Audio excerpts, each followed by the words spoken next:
хэнийг хэлээд байгааг би мэдэхгүй болохоор шууд тийм үг гэж хэлэх боломжгүй байна гэж хэлээд шүү дээ. Тэр бичиг нэрийг бичиг ирсний дараа шаардлагатай мэдээллийг би өгөөл явна. Ерөнхийдөө одоо энэ хуулийн хүрээнд хэрэг толбогдсон хүн төрийн албанд томилогдох боломжтой.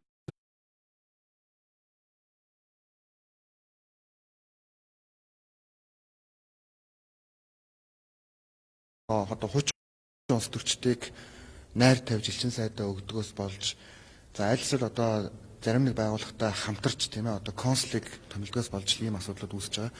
Би яг энэ алдаа гаргаж байгаа хүмүүс дипломат ажилтнууд гэж бодохгүй байгаа. Надад ч бас тийм мэдээлэл байхгүй байгаа. Гадаад яамны нэр дээр байгаа дипломат бус ажилтнуудаас болж ийм асуудал үүсэж байгаа. Тэгэхээр энийг бол хууль эрх зүйн хүрээнд нь бидний хувьд бол одоо нэгтэл шалгах, цэгцлэх ийм зайлшгүй шаардлага үүснэ. За мөн одоо элчин сайдгүй байгаа одоо нэр бүхий улс орнууд байгаа. Тэр нэлээд удаж байгаа. Жишээлбэл Солонгосоос эхлээд энэ дээр бол одоо шийдлээ яаралтай гаргах ёстой л гэж засгийн газар л үзэж байгаа. За ийм шаардлагуудыг ч гэсэн бид нар одоо удаа дараалан бас зөх газар нь бол тавьж байгаа гэж хэлхийг хүсэж байна. Яг одоогоор бол миний өгч чадах мэдээлэл юм. За Нийтийн нөгөө Энхбаатар даргыг томилуулах саналыг одоо сонгуулийн дараа баг шагнал маягаар томилуулах саналыг хүргүүлсэн юм байна шүү дээ. За шагнал маягаар биш л дээ. Ер нь бол яг хуу нэг тийм бичиг явж ирсэн би тэрийг харсан. Тэгээ яг хуу тэрийг тодруулъя гэж бас бодож байгаа. Яагаад тэр бичиг гарч ирэх болов, яг юу болов тэрийг бол одоо миний хувьд бол тодруулж байна. Яг ер нь бол одоо сонгуулийн дараа тийм бичгүүдийг бол ингээд одоо авч ирсэн тийм зүйл бол байдаг. Тэрэн дээр яг одоо би бичих хүснэ үгүй юу тэрийг бол би одоо шүүж байна. Тухайн үед бол одоо намын дарга бол инх болт гэдэг хүн байсан. Одоо их хурлын гишүүдээс одоо жишээлбэл тийм бичиг одоо авч ирсэн тийм зүйл бол одоо нам дээр бол бас байсан гэж байгаа. Тэгэхээр энэ асуудлуудыг бүхэлд нь ер нь тодруулах зүйтэй л гэж миний хувьд бол бодож байгаа. Тэгээд бүхэлд нь тэрийг харах хэрэгтэй. Энэ дээр би ч гэсэн бас өөрийнхөө хувьд бас бодож байгаа юм байр суурьас байгаа гэж хэлхийг хүсэж байна. Та тэгэхээр энэ дээр яг бичиг өгсөн гэдгээ санахгүй байна гэж байна. Яг тэрийг би шүүж үзэж байна гэж хэлж шүү дээ. Яндар сайдын бэрийг засгийн газрын эрхлэх газрын одоо нэг алтны дараагаар ажилладаг гэж байна. Зүгээр баг үйлчлэгчээс хэлсэн хүн алтны дараа хийж ингэж үзэж байгаа юм. За ястай мэдхгүй би тэрийг тодруулж ижил үзэх хэрэгтэй. Одоо тунгалах гэж танаа Яг ер нь бол одоо засгийн газрын эрхлэх газар дээр гэрээт гэдэг их олон одоо ажилтнууд авцсан байлаа. Одоо нуулгүй хэлэхэд нэлээд олон гэрээт ажилтнууд. За тэр бүх гэрээт ажилтнуудыг бол одоо үндсэндээ гэрээг нь цуцалж байгаа. Одоо үндсэндээ за тэрэн дотор бол олон л одоо дарга нар өмнө дарга нарын туслах байсан, зөвлөх байсан янз бүрийн тийм хүмүүс одоо байд юм байлаа. Зүгээр төрийн захиргааны одоо жинхэнэ албан хаагч шүү дээ. Тийм одоо үндсэндээ одоо олон жил ажилласан. За тэр хүмүүсийн хувьд бол засгийн газрын эрхлэх газар бол одоо хөндөгдөх ёсгүй бас нэг юм гадаад яамтай адилхан, сангийн яамтай адилхан ийм л институт шүү дээ манай Монгол улсын хувьд. Тэр нь л доктортой ажиллах хэрэгтэй. Ер нь бол цаашдаа одоо жишээлбэл засгийн газрын эрхлэх газар дээр гэрээт ажилтан гэдэг ойлголт бол байхгүй болно. За удахгүй чөлөөлөж байгаа гэрээт ажилтнуудын мэдээллүүд бол ингээд та нарт тодорхой болгох тийм ээ шийдвэр гарч чамж. Тэгээд тэр нь одоо хинтэй холбоотой ямар хүмүүсээс та нарт тэгээд иргэн сурвалжлана. Гишүүд бичиг өгч албанд төрийн албыг ийм байдлаар болгоо тэр хүн ч өөрөө амьдлаг албан тушаал хийлгээр бас саатуулагдсан байгаа шүү дээ. Сонгуульд явжсэн гэдгээр энэ төрийн албыг ийм болгож байна юм. Би яг тэр дээр тодруулах сайн өгсөн шүү дээ. Ер нь бол тухайн үеийн бичгүүд одоо авч ирсэн тийм тохиолдлууд бол одоо байсан. Тэрэн дээр миний хувьд яг бичиг өгсөн үү үгүй юу тэрийг бол би өөрөө тодруулж байна. та өөрөө хараад тодруулж байгаа гэхээр Яг тэр чинь зүгээр яг намаас авсан бичиг байсан шүү дээ тийм ээ. Тэрэн дээр одоо жишээлбэл нэгнийхээ баланкан дээр зурсан юм уу, альсвал одоо тийм бичиг өгсөн юм уу, тэрийг бол одоо лавлах шаардлага юм үүснэ гэж бодож байна. Найз нөхцөл холбоотой өстэй тань тийм. Яг ер нь бол Энхбаатар гэж хүнийг бол тань. Нам дээр ажиллаж байсан залуу шүү дээ. Энийг би нэг нуудгүй. Энхбаатар гэж хүн дээр бас асуудал үүссэн. Тэр нь бол яг тухайн үед одоо авилгатай тэмцэх газрын удирдлагуудаас муудалцж байгаа үед бас ийм асуудал үүссэн, баригдаж хоригдсон. Одоо тэр асуудал ингээд шалгагдаад явж байгаа. Миний хувьд зүгээр одоо нөгөө аль аль талдаа байгаа асуудал байж магадгүй л гэж тухайн үед бол бодож ирсэн. Тэрнээс биш ямар нэгэн байдлаар одоо лавлал яг ямар хэрэг үүссэн яасан гэсэн гэдэг талаар бол миний хувьд нэг тийм мэдээлэл бол алга байна. Би улсын хурлын гишүүдийг дэмж гисэн томилоо юм байж байгаа. Би авч өөрөө замрах юм шүү. Одоо нөгөө мэрэг зарчим гэж Өнөөдөр яг энийг бидний хувьд одоо зэгцлэх ёстой асуудал. Тэрний хувьд өнөөдөр хүртэл одоо ямар нэгэн байдлаар их хурлын гишүүд томилгоонд оролцох нь бол нотолж. Тэрэн зүгээр одоо ямар төвшөнд яаж хурцсан хэрэгцэн үгүй юу гэдэг ийм асуудал байдаг. Тэгэхээр тэрийг л одоо бид нэр бүхэлд нь шийдэх ёстой. Зүгээр ер нь бол их хурлын гишүүдээс тийм бичиг авч томилгоо хийх нь бол буруу. Тухайн үед яагаад авч ясныг тухайн үеийн намын удирдлагаас нь тодруулах хэрэгтэй байх. Ямар учраас заавал одоо ийм байдлаар одоо авах Зарим хэрэгтэй. хүмүүс систем хэрэгцсэн баталгаа юм шүү. Яг тэрийг яг тодруулаад Энэ төрийн албанд чинь тэр гишүүний хүн гэдэг дараагаа ч юм уу боодгүй явахгүй гацаадаг. Ерөөсөө энэ байдал чинь ерөөсөө ингэ завхан юм шүү дээ. Тэгээ энэ дээр та хүртэл нэмэгдээд дэмж гэдэг гарын үсэг гэдэг чинь юу яг би хариулаад байна шүү дээ тий. Яг ер нь бол одоо за яг би бүхэлд нь бас тийм ээ одоо яг өөрийнхөө бодлыг хэлье гэж бодож байна. 60 тэрбумтай холбоотой энэ асуудал ингээд нэлээд урт хугацаанд яригдж байна тийм ээ. За энэ дээр яг одоо тодорхой хэмжээнд миний хувьд энэ одоо систем бол ингэж бүртгэх нь бол буруу гэдэг тийм байр суурь одоо илэрхийлж бас явсан тийм ээ. Та нар ч энийг бас мэдчихэж байгаа болов уу гэж бас бодож байна. За тэгээ яг энэтэй холбоотой одоо сүүлийн үед ингээд болж байгаа зүйлийг ингээд ажиглахлаар одоо юу гэдгийг бас нэг юм хэд хэдэн дүгнэлт хийж магадгүй эмгэгчлэл үүсэж байгаа. Яг таныг та бүхэн углуур гарна харна үз. За буруутай зүйл байвал би хариуцлага хүлээхтэл бэлэн.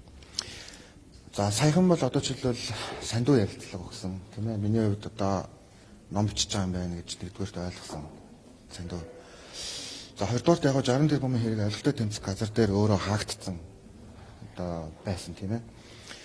За нөгөөрлөл дууг дүрсчихсэн учраас гээд ингээ хаагдсан байсан. За энэ хэрэг ингээд буцаж шинэ нөхцөл байдал үүссэн гээд эргэж сэргээгдсэн. За миний авсан мэдээлэлээр бол эргэж сэргээгдээд прокурор дээр шалгагдаад за энэ бол одоо тэр бичлэгт бол одоо зах хүмүүс байсан нь бол үнэн байна гэж тогтоогдсон. Гэхдээ өмнө нь бол шүүхэн шийдвэр одоо гүйцэтгэх аль болон бусад хяналтын байгууллагууд огт ийм зүйл байхгүй гэж ингээд мэдээлээд байсан. Одоо болохоор ингээд хоёр прокурорын байр суурь эднэр ингээд зөрсөн тийм зүйлүүд бас ингээд хэлэлдэлээр гарч байгаа тийм. Нэг нь бол эвлүүлэг байсан, нэг нь бол одоо үнийг ялах дүгнэлт хийж шүүхт одоо шилжүүлсэн ингээд. За ингээд энэ хэрэг одоо шүүх рүү очиж байгаа юм байна гэж зөвхөн миний хувьд бол одоо бодож байгаа.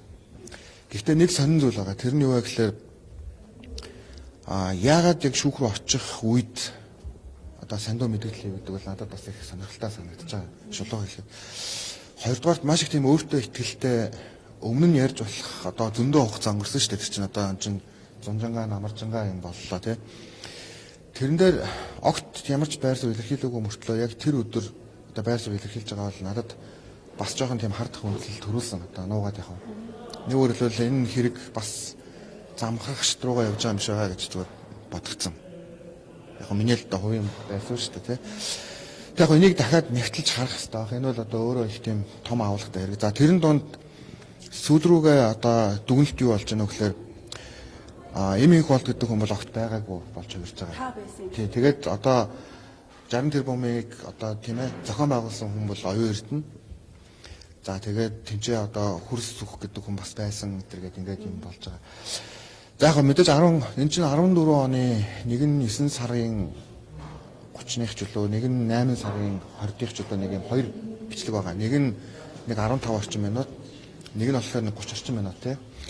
Тэгэхээр тэр үед бол одоо би юун дээр Монголд бол одоо байгаагүй. За тэгээ энэ бол яг ингээд тодорхой. Ер нь одоо тэгээд тэнцээ байхад логикийн хувьд одоо боломжгүй. Тэрэн дээр ч одоо намайг улс төрөөс холдуулах одоогийн ерөнхий сайдын гар хөлийг нь таслаж аал залах малах гэж ярьдаг шүү дээ. Тэгэхээр одоо битээр тэнцээ суугаад одоо өөрсдийнхөө аал залах тухай юм яриаг сонсч ирсэн юм логик гарч ирж байгаа.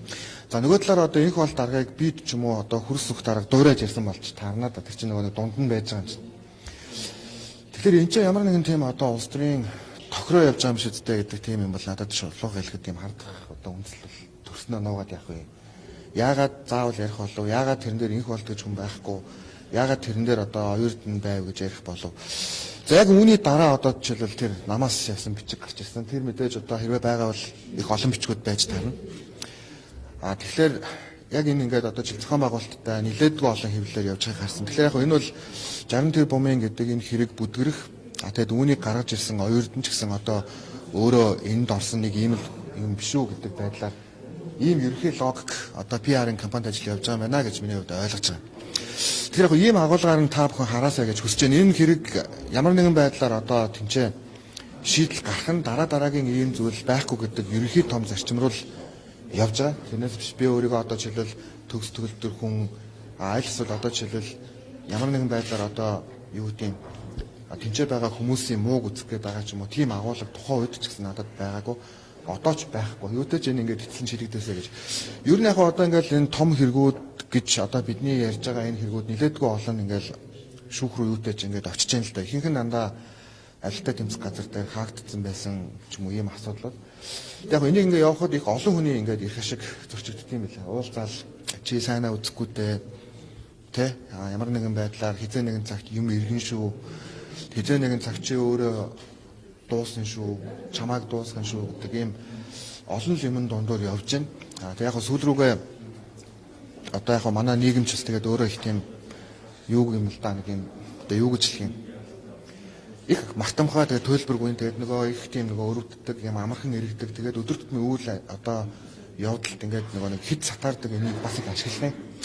Тэгээд яг ийм зүйл явж байгаа тэгээд хамгийн сүүлд нь өөрөө одоо буруутан болох тал руу яваал тэгэл нэг иймэрхүү нөхцөл рүү одоо орд юм байна. Хийхээ тохирсон юм байсан. Яг тэрийг цаашаа та бүхэн тэгээд харна үстэй 60 тэрбумын хэрэг шийдэх нь үгүй юу гэдгээс наад чинь таа. Бид сэтгүүлчдийг бид зүгээр яг сэтгүүлчдийг би ч өөрөө сэтгүүлч мөрөгчлөлтэй хүний хувьд өдөр тутмын ингээд нэг өнгө алгалсан үйл явдал цатаахаас илүүтэйгээр яг цаана байгаа энэ ерхий тогтолцоо, ерхий соёл гэдэг асуудлаа харж, энийхээ зааг ялгааг харж явах юм бол одоо Монгол улсад хэрэгтэй байж магадгүй маа л гэж би зөвхөн хувьдаа боддог. Энэ утгаараа сэтгүүлчдийг бас би мэдээлэлтэй байгаасаа гэж бас боддог. Нөгөө талаараа бас одоо хин нэгэнд ямар нэгэн байдлаар одоо захиалгаар битгий үйлчлээсэй л гэж чин сэтгэлээсээ одоо хүсэж явдаг. Тэгээд их олон юм болж өнгөрлөө. Ер нь бол яг нэг зүйлийг яг би хэлэх хэрэгтэй. Тэгээ би юм батлуулах хэрэгтэй байна. Хорцорч байна. 27 жилийн туршид ингээд би болцсон энэ систем 27 жилийн туршид би болцсон энэ соёл одоо магадгүй 27 жил гантай байсан ийм одоо газар говь гэж үтсэн юм бол энэ дээр нэг хутгаас 40 литр ус автарч асгаад тэнцээ одоо жишээлбэл ган тайлагдахгүй бол би дэндүүсээ ойлгож байгаа. Гэхдээ ямар ч байсан тэнцээ жижигхэн ч гэсэн одоо нэг бороо ороод чиг үнэртэх ийм зүйл рүү Монгол бас одоо яваасай л гэж чин сэтгэлээсээ бодож одоо ажиллаж байгаа. Тэгээ яг уу заримдаа ингээд явж байгаад эргээд тахлаар одоо юу гэдгийг буцаад шал өөрөөр ойлгогдсон ч юм уу тий. Буцаад нэг жижигхэн улс төрийн тоглолтод орсон ч юм уу. Айлсвал ерөөсөө ингээд огт буруу юм хийгээ явж исэн ч юм уу гэж бүртэл эргэлзэх ийм үеуд бол надад яг хувийн хувьд их төрж байгаа. Одоо ингээд хүмүүстэй ингээд уулзлаар буруутж байгаа. Одоо жишээлбэл ингээд сүүл рүүгэж одоо хамгийн сэтгэл хөдлөл магадгүй нилээдгүй багтаа хүн ч одоо миний хувьд ер нь бол тэр их тийм одоо хатуу характертэй ч хүмүүс миний хувьд биш. Тэгсэн чинь нэг мэдсэн чинь л одоо нэг тийм зүгээр нэг юм pop юм ярьдаг хүн болоод чөөрсөн ч юм уу те. Миний өмнө нь ярьжсэн зүйл бүгдээр худлаач байсан юм уу? Би одоо ингээ мэдэхгүй. Гэхдээ юутэй ч энэ бүх зүйл дандаа л факттай зүйлүүд байсан. Энэ нийгэмд хэрэг болох үгүй нь мэдэхгүй. Ингэж явах хэцүү байдсан байлээ. Тэгээ яг уу ингэж явж байгаа хүн буцаад одоо маш их тийм амархан хүнд байдалд орд юм байлаа. Одоо маш жижигхэн зүйлээс болоод. Тэгээ яг үгээр бусад хүмүүс нь сургамж одоо авдаг гэдэг юм уу? Тэр нэг одоо энэ нэг том тогтолцоонд дуныхаа махны машин дотор ингээд орох ийм зүйл бол одоо явах магадлал их өндөрлөд юм билээ. Над шиг одоо жишээлбэл авилтаа тэмцэх газрынхаа дарагтай, ерхий прокурортой, ерхий шүүгчтэйгээ тэгэд энэ олон одоо их мэдлэлтэй компаниудтай тэгээ тухайн үеийн тагнуулынхаа ерхий газрын дарагтай зэрэг муудсан нэг сонгогдсон ийм тэнэг хүн бол бас байхгүй. Тэгэхээр над дээр ирээдүйд юу ирж болох вэ? Энэ нийгэмд жижигхэн ч гэсэн асуудал яаж одоо буруу ойлгох уу гэдгийг бол би маш их сэтгэлийн төвчөртэй өөрөө одоо харж ойлгож байгаа. За энийг гэхдээ би засгийн газрын хэрэглэх газрын даргын хувьд яриад байгаа биш шүү. Зүгээр би та нар уулзаад би та нартай нууж хаахгүйгээр сэтгүүлчдэд дандаа л гэж юм ярьдгийн хувьд төрсөн сэтгэлээ хаваалцлаа байлаа.